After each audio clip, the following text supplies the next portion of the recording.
বাবা হরিপদ। চিঠি পাইবা মাত্র জুতা কিনিবা। আমি জানি তোমার পদযুগলে কোনো জুতা নাই।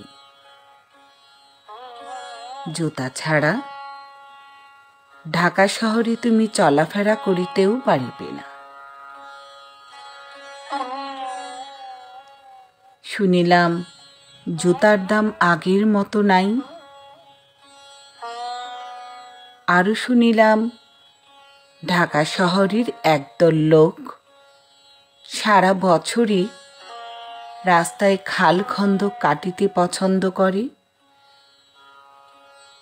তাই ভয় হয় তুমি যদি সেই খানা খন্দকে একবার পড়িয়া যাও, তোমাকে ডাঙায় তুলিবার মতো লোকজন আজকাল নাই বলিলেই চলে। তাই তোমাকে বলিতেছি, তুমি 2 জোড়া জুতা কিনিবা।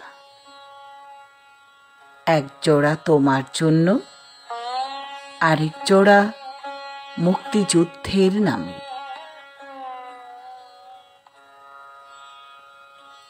মুক্তিযুদ্ধ যেন সেই জুতা পায়ে দিয়া তোমার সাথে আমাদের দোহার পাড়ার বাড়িতে একবার আসিয়া বেড়াইয়া যায়। ইতি তোমার মা।